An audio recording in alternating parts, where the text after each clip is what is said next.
ఇప్పుడు నాకు lucky number ఏదంటే ఎలా చెప్తారు? మనం అప్లై చెక్ చేసి చెప్పొచ్చండి. కొంతమంది కొన్ని కలర్స్ వేసుకుంటే చాలా నెగిటివ్ ఉంటుంది. అసలు ఆ యాంటీగా పనిచేస్తుందండి. ఒక స్టోన్ కలర్ జస్ట్ పిచ్చి రాయి పెడితేనే కొంతమందికి అద్భుతాలు జరుగుతాయి. కలర్ జస్ట్ ఆ కలర్ వల్ల. అలా కొంతమందికి కొన్ని కలర్స్ వేస్తే టోటల్ అప్సెట్ అవుతుంది. కంటిన్యూగా ఒకే కలర్ వాడతారు కొంతమంది. అలాంటి వాళ్ళకి కలర్ కూడా మేము సజెస్ట్ చేస్తాము. ఓకే. ఇప్పుడు మీకు లక్కీ నెంబర్ అంటే మీరు ఒకటి అనుకుంటారు లక్కీ నెంబర్ అని. అలా కాదు, మీ ఫీల్డ్కి మీది ఏది లక్కీ నెంబర్ అనేది మనం ఇక్కడ చూడొచ్చు. ఓకే. అలాగే మీకు రుద్రాక్ష 14 ముఖాలు ఉంటుంది.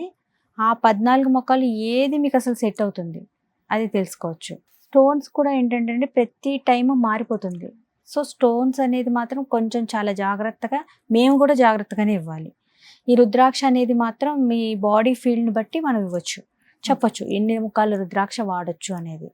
అలాగే చాలామందికి ఫారెన్ సెటిల్మెంట్ కావాలని ఉంటుంది, తెలీదు, ట్రై చేస్తున్నామో అవుతుందా అవుదా లేదా అనేది కూడా మనం దీని ద్వారా చూడొచ్చండి. ఈచ్ అండ్ ఎవ్రీథింగ్ మీరు దీని ద్వారా తెలుసుకోవచ్చు. మన ఆస్ట్రాలజీ పరంగా ఎలా వెళ్తున్నారో సేమ్ అదే దాంట్లో ఇంకా స్పీడ్గా ఇంకా పర్ఫెక్ట్గా మన ఫీల్డ్ బట్టి వస్తుంది ఆన్సర్. ఆరా స్కానర్ ద్వారా ఆల్మోస్ట్ ఏ సమస్యలున్నా పరిష్కార మార్గం చెప్పగలంటున్నారు. దట్టు రెమెడీస్ కూడా ఉన్నాయి అంటున్నారు.